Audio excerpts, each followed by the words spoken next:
Olá, pessoal. Vamos dar continuidade aos vídeos sobre tópicos de geometria e nesse nós vamos falar um pouquinho sobre os triângulos e as suas propriedades. Quando a gente pensa em triângulos, a gente está falando em um polígono que possui três lados e que necessariamente é uma figura plana, cujos lados são segmentos de reta. Para ser polígono, esse segmento de reta encontra-se apenas em suas extremidades, formando assim três vértices. Além disso, também são encontrados três ângulos internos, em qualquer que seja o triângulo. Então, observem aqui, eu coloquei três triângulos diferentes, distintos, e aí o vértice é esse ponto de encontro entre os segmentos de reta. Tá bom? Quando eu falo em ângulo, eu estou falando nessa marcação interna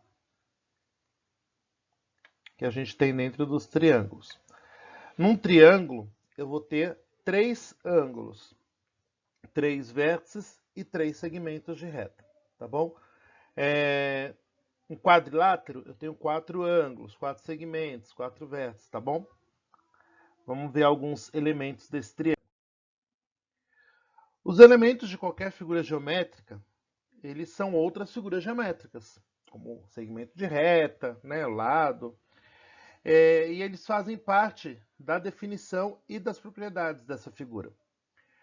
Com base nisso, os elementos que compõem o triângulo são o lado, o vértice, o ângulo interno, ângulo externo, e aí a gente vai falar um pouquinho sobre eles.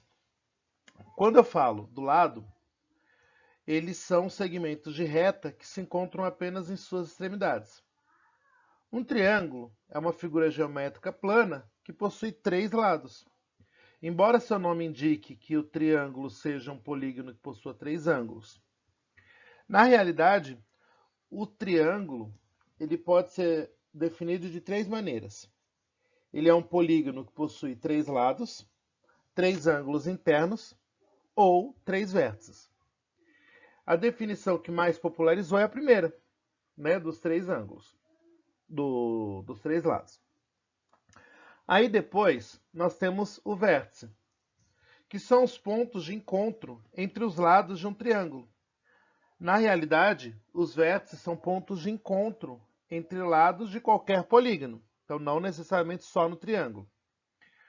O triângulo ele possui apenas três vértices, porque ele tem apenas três lados. Aí nós temos também os ângulos internos, que são os ângulos formados por dois lados consecutivos de um triângulo. Quando eu falo em consecutivos, são lados que se unem, tá? Um depois do outro. Os triângulos também possuem três ângulos internos. Os vértices e os lados desses ângulos também são, respectivamente, vértices e os lados do triângulo. E aí a gente tem o ângulo externo, que é esse ângulo aqui para fora. Então, dado um lado qualquer, né, de um triângulo, e o prolongamento do lado consecutivo, quando eu falo em prolongamento, estou falando nessa retinha aqui, ó. Tá? Um ângulo externo é a abertura entre esse lado e esse prolongamento, que é isso aqui, tá? Essa definição também é válida para os outros polígonos. Depois a gente vai ver mais aprofundado os outros polígonos, tá bom? Nesse vídeo a gente vai focar mais nos triângulos. Os triângulos são os únicos polígonos que não possuem diagonais. Uma diagonal é um segmento de reta que liga dois vértices não consecutivos dessa figura geométrica e que, ao mesmo tempo, não são lados dessa figura. Então, vejam, não existe triângulo que possua dois vértices não consecutivos que já não sejam ligados por um lado. Então, para que seja uma diagonal, ela não pode ser considerada também um lado, que é o caso do nosso triângulo, tá bom? Aí, nós temos como classificar esses triângulos, como a gente já falou, por lado, pelo vértice ou pelos ângulos. Nós vamos falar um pouquinho sobre a classificação deles em relação ao lado em relação aos ângulos. Isso a gente já viu um pouquinho quando a gente estava trabalhando trigonometria. A gente já falou um pouquinho sobre essa classificação. Então vejam, existem diversas maneiras, como eu falei, de classificar os triângulos, e as mais comuns vão levar em consideração a medida do lado e a medida do ângulo. Em relação ao lado, nós temos três tipos de triângulo. O isósceles, que é aquele triângulo que possui dois lados com medidas iguais. Nós temos o triângulo equilátero, que é aquele que possui os lados com medidas iguais. E nós temos o escaleno, que possui todos os lados com medidas diferentes. Além disso, nós temos a classificação do triângulo pelos seus ângulos. E aí, pensando nisso, nós temos o triângulo acutângulo, que é aquele que possui todos os ângulos internos menores que 90 graus. Nós temos o triângulo obtusângulo, que é aquele que possui exatamente um ângulo interno maior que 90. E temos o triângulo retângulo, que possui exatamente um ângulo interno igual a 90 graus. O triângulo retângulo a gente já trabalha, né, em algumas situações, como o teorema de Pitágoras. Em ambos os casos, nos três casos, a soma dos ângulos internos de um triângulo vai dar 180 graus, que é metade de um quadrilátero, já que o triângulo é metade de uma figura quadrilátera, tá bom? Algumas propriedades que nós vamos trabalhar a partir do triângulo. Então vejam, a primeira, a soma dos ângulos internos de qualquer triângulo é sempre igual a 180 graus, que foi aquela que eu acabei de falar. Então vejam, eu tenho lá meus ângulos A, B e C, né, o azulzinho, o verdinho e o vermelhinho. Se eu pegar esses três ângulos e somá-los, ele vai dar 180 graus. Essa informação é importante porque em alguns momentos a gente vai ter dois ângulos e ele pede para descobrir um terceiro ângulo, tá bom? Então, essa informação é importante. 2. A soma dos ângulos externos de qualquer triângulo é sempre igual a 360. E aí, observe a figura. Ó. Se eu pegar o ângulo alfa, beta e gama aqui, os três vão dar 360 graus, tá bom? Lembrando que eu estou sempre falando no prolongamento da minha reta, né? Do lado do meu triângulo. Então, ó, o beta, ele é o prolongamento desse lado aqui. O alfa é o prolongamento desse outro lado aqui, tá bom? E assim por diante. Sempre que eu falar de ângulo externo, eu estou falando num prolongamento do meu lado do triângulo.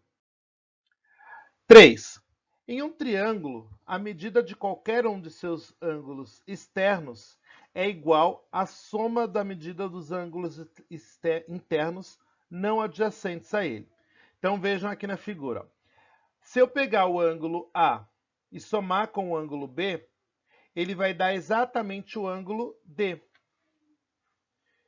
Então, se eu pegar o A e somar com o B, ele vai dar o ângulo D. Isso sempre vai acontecer. Então, se eu quisesse o prolongamento aqui de baixo, seria o C mais o A, que me daria esse prolongamento aqui de baixo. Essa informação também é importante, porque em alguns momentos a gente vai precisar descobrir quanto vale esse ângulo externo, tá bom? 4. A soma das medidas de dois lados de um triângulo é sempre maior que a medida do terceiro lado. Essa propriedade é chamada de desigualdade triangular. E aí, isso parte da condição de existência do triângulo. Então, se eu tenho lá o lado A, B e C do triângulo, o meu lado A ele vai ser menor do que a soma de B mais C. O meu lado B tem que ser menor do que A mais C. E o meu lado C vai ser menor do que A mais B. Então, observem o seguinte. Nesse caso, para que esse triângulo exista, essa condição precisa existir. Senão, isso não vai haver a existência desse triângulo. A quinta propriedade fala o seguinte: o maior lado de um triângulo é sempre oposto ao seu maior ângulo. Por consequência, o menor lado de um triângulo é sempre oposto ao seu menor ângulo, assim como o lado médio é oposto ao ângulo médio. A gente usa essa informação lá em Pitágoras, para determinar quem é a hipotenusa. A hipotenusa é quem está oposto ao ângulo reto, que é o maior ângulo, e a hipotenusa é o nosso maior lado, tá bom? Então, isso a gente vai ter, ó, menor ângulo, o oposto é o menor lado. Maior ângulo, o oposto é o maior lado, tá bom?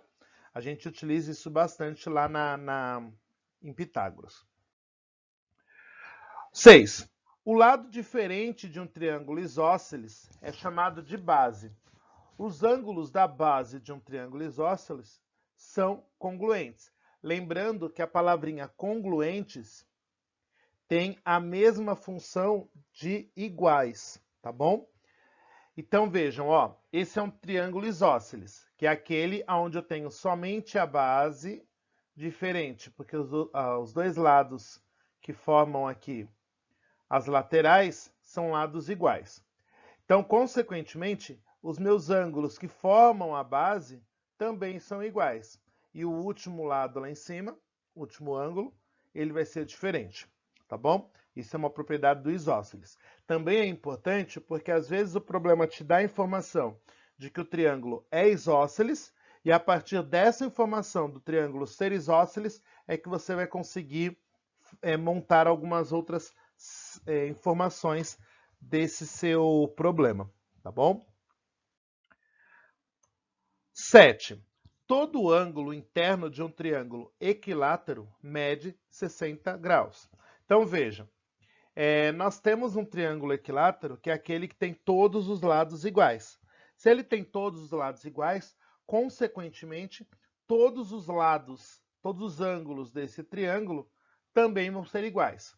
Como nós temos 180 graus a serem distribuídos por 3 ângulos, 180 dividido por 3 me resulta os 60 graus de cada lado, de cada ângulo dessa figura. Ok? 8. A altura de um triângulo isósceles relativa à base é também a mediana e a bissetriz. Então vejam, ó, a altura saindo aqui do vértice e indo até a base. Isso aqui corresponde à mediana e à bissetriz. E aí você deve estar se perguntando, mas o que é essa tal mediana e essa tal bissetriz? Vamos ver do que se trata essas duas informações do nosso triângulo. Quando a gente fala em mediana, bissetriz, altura, a gente está falando em segmentos notáveis do triângulo. E aí, vejam vocês, primeiro a mediana, bissetriz e depois a altura. A gente vai conversar um pouquinho sobre esses três. A mediana desse triângulo, ela pode ser considerada o segmento de uma reta que possui uma extremidade em um dos seus vértices e uma no ponto médio do outro lado do vértice. Então vejam, ó, aqui nós temos o vértice B. Saindo do vértice B, a gente vai ter a mediana aqui, ó. O que significa essa mediana? Ela está dividindo esse segmento AC exatamente ao meio. Então eu posso garantir que esse pedaço aqui, MC, é exatamente igual ao AM. Observem o seguinte, na geometria, nada se acha, nada se parece. Ah, parece que é. Não, nós vamos trabalhar com informações válidas. Então, se ele deu a informação de que o segmento BM é a mediana, aí eu posso, com certeza, afirmar que o AM e o MC são segmentos iguais. Se ele simplesmente dizer que é um segmento BM, tá. Mas, professor, está parecendo que está dividido ao meio. Então, está parecendo, mas o problema não me deu essa informação. Então, a gente precisa prestar bem atenção nisso, tá bom? Outra coisa. Um triângulo, ele vai ter 3 medianas. Por quê? Um vai sair do ponto B para o segmento AC, O outro vai sair do A para o segmento BC e o outro vai sair do C para o segmento AB. Consequentemente, se eu tenho 3 medianas, eu vou ter um único ponto de encontro. Esse ponto de encontro entre as medianas, aonde coincide as 3 medianas, a gente chama esse ponto de baricentro, tá bom? Seria o ponto de equilíbrio desse triângulo, tá? Se eu pegar uma figura, traçar um triângulo, traçar suas medianas, esse ponto de encontro, e eu colocar o meu dedo nele e colocar essa folha em cima, é o ponto de equilíbrio. Então, ela vai ficar equilibrada no meu dedo, tá bom? Depois, nós temos a bissetriz. Então, ó, presta atenção só para a gente não confundir um com o outro. A mediana, eu divido o segmento ao meio. Já a bissetriz, ela vai dividir o ângulo da onde ela está saindo ao meio. Então, vejam, ó, ela está saindo do ponto A. Ela está saindo do ponto A, ela vai dividir esse ângulo alfa ao meio. Então, nesse caso da bissetriz, eu divido o ângulo e não o segmento, tá? Então, não quer dizer que o segmento BE e o EC tenham o mesmo valor. Pode acontecer de calhar de ser a mesma situação? Pode. Quando isso vai acontecer? Num triângulo isósceles, tá bom? E por fim, a gente vai falar da altura, que é o último segmento notável aí. A altura do triângulo, ela pode ser considerada um segmento de reta estabelecida tanto por um vértice como por uma intersecção da reta que possui um lado oposto. Ela vai ser uma reta que vai ser perpendicular ao lado oposto da onde eu estou saindo. Então, ó, eu estou saindo do lado do vértice A. O oposto é o segmento BC. Então, necessariamente, eu vou formar um ângulo de 90 graus. Na mediana e na bissetriz, eu não tenho essa obrigatoriedade de montar um ângulo de 90 graus. Já na altura, sim, eu vou formar um ângulo de 90. Formando um ângulo de 90, observem que aqui, ó, agora eu tenho um triângulo retângulo. E às vezes essa informação pode ser útil quando eu for trabalhar com o cálculo de algumas das grandezas desse triângulo, tá bom? Agora a gente vai passar a ver alguns exemplos. Antes dos exemplos, só para finalizar aqui, vamos pensar em algumas observações. Então, ó, no triângulo isósceles, como eu tinha falado, a altura relativa à base coincide com a mediana e com a bissetriz. Então, vai ser, nesse caso aqui, ó, é um triângulo isósceles, eu tenho esse segmento AM, eu posso afirmar que ele é uma mediana, é uma bissetriz e também é a altura. Então, ele forma um ângulo de 90 graus, ele divide o segmento BC ao meio e ele divide o ângulo A também ao meio, tá? Num triângulo equilátero, a altura relativa a qualquer vértice também coincide com a mediana com a bissetriz. Então, ó, se eu pegar do C e calcular e traçar a altura, ela vai ser a mediana e vai ser a bissetriz. Se eu pegar do A e traçar, ela também vai ser a mediana e a bissetriz. E se eu pegar do B e traçar, ela também vai ser a mediana e a bissetriz, tá bom? Agora sim, vamos para os exemplos. Então, ó, primeiro exemplo. Os lados de um triângulo medem 3, 4 e 7. Calcule o seu perímetro. Então, primeiro, ele dá as alternativas, né? 14, 15, 16, 17 e NDA. Primeira coisa, quando a gente fala em perímetro, a gente está falando na soma dos lados. E aí a primeira coisa que você vai fazer é pegar, somar o 3, o 4 e o 7, vai dar 14, e você vai assinalar a alternativa A. Contudo, nós temos que pensar na condição de existência desse triângulo e verificar se esse triângulo realmente existe. Ó, se eu pegar o lado 3, ele é menor que 4 mais 7? Sim, ele é menor que 4 mais 7. Se eu pegar o lado 4, ele é menor que 3 mais 7? Sim, ele também é menor que 3 mais 7. Agora, se eu pegar o 3, ele não é menor, se eu pegar o lado 7, ele não é menor que 3 mais 4. Ele é igual a 3 mais 4. Então, isso quer dizer que esse meu triângulo, suposto triângulo, ele não existe. Se ele não existe, isso significa que a resposta correta é NDA, nenhuma das anteriores. Eu não consigo calcular o perímetro porque eu não tenho existência desse triângulo. Vejam, esse exercício ele foi um exercício de um vestibular.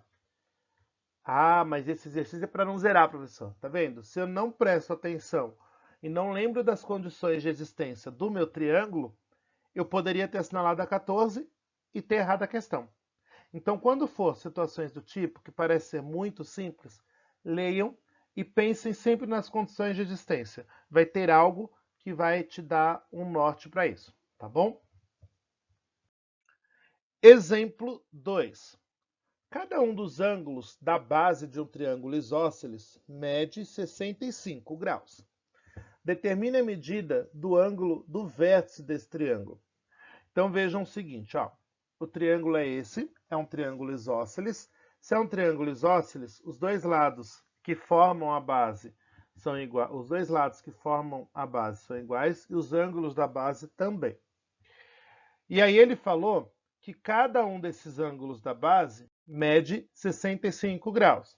E ele quer que a gente calcule o ângulo do vértice. A partir daí, nós temos que 65 mais 65 mais x vai dar 180. Por que 180, Bruno? Porque lembra que eu acabei de falar? A soma dos ângulos internos de um triângulo, dos três ângulos internos, vai dar 180. Então, 65 mais 65, 130, que é igual a 180. O 130 está somando, ele vai passar subtraindo. Então, ficou 50 graus. Exemplo 3. A medida do ângulo do vértice de um triângulo isósceles vale 20. Calcule quanto mede cada ângulo da base desse triângulo. Então, vejam, o triângulo é esse. Ele já deu lá que a informação, o ângulo do vértice, que é esse de cima, vale 20 graus. E aí ele quer que a gente calcule quanto vale os da base, x e x. Então, x mais 20 igual a 180. 2x vai ser igual a 180 menos 20. 2x igual a 160. O 2 ele está multiplicando, ele vai passar dividindo. Então, ficou 160 por 2, que é igual a 80 graus. Então, cada um dos ângulos da base desse triângulo vale 80. Mas dá para fazer prova real, Bruno? Tá. Pega o 80, substitui nas duas bases. Então, vai ficar 80 nessa primeira, 80 na segunda. Somando os três, 80 mais 80, 160, mais 20, 180. Tá ok? Exemplo 4. Em um triângulo retângulo, a medida de um ângulo agudo é o triplo da medida do outro. Calcule quanto mede cada um desses ângulos agudos. Então vejam, ele não deu não deu nenhum valor, mas ele deu algumas informações que nos levam a entender a magnitude desse problema. Então vejam, ó, ele me deu a informação de que é um triângulo retângulo, então necessariamente eu tenho um ângulo de 90 graus, aqui.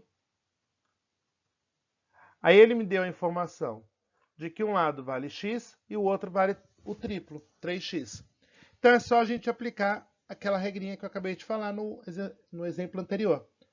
X mais 3x mais 90 igual a 180. Então vai ficar 4x igual a 180 menos 90. 4x é igual a 90. X é igual a 90 por 4, que dá 22,5. Ah, Bruno, mas deu valor quebrado. Lembra que a gente falou isso na aula de ângulos? São 22 minutos e 30 segundos, porque é meio grau aí, tá bom? E agora a gente vai calcular o outro ângulo. Um ângulo vai valer 22,5, o outro vale o triplo, 3 vezes isso, que é 67,5. Tudo bem? Vamos para o último exemplo. 5. Deseja-se cercar uma mata, onde será criada uma área de preservação ambiental, com forma triangular. Para tanto, foi feito um mapa com as seguintes anotações. E aí, o problema fala: sabendo que a cerca custará por metro R$ 32,00, quanto será gasto para construí-la?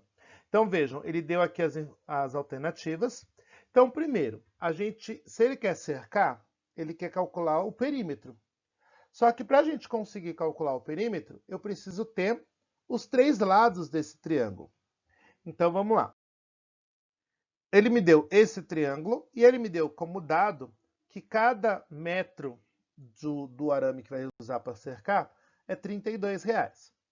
Então, primeiro, a gente vai usar Pitágoras para determinar quanto vale esse terceiro lado. Então, ó, hipotenusa é o 550 ao quadrado. 1 dos catetos, 440 ao quadrado. E o x ao quadrado. Então, ficou, ó, 302.500 igual a 193.600 igual a x ao quadrado, mais x ao quadrado. Esse 193.600 vai passar para o outro lado, subtraindo. E aí nós vamos ter 108.900. Esse quadrado passa para o outro lado como raiz. E aí nós vamos ter uma raiz de 330. Então, o lado x ele vale 330. Feito isso, agora a gente pode calcular o perímetro desse terreno, que vai ser os 330 mais os 440 mais os 550. Então, vai ser 1.320 metros. Então, ele vai precisar, para cercar tudo, essa quantidade de arame. Agora, a gente consegue calcular o quanto que ele vai gastar com isso, que é multiplicando o 1.320 por R$ 32,00 que vai ser pago por cada metro. E isso vai me resultar em 42.240, que era a alternativa C desse nosso problema. Certo?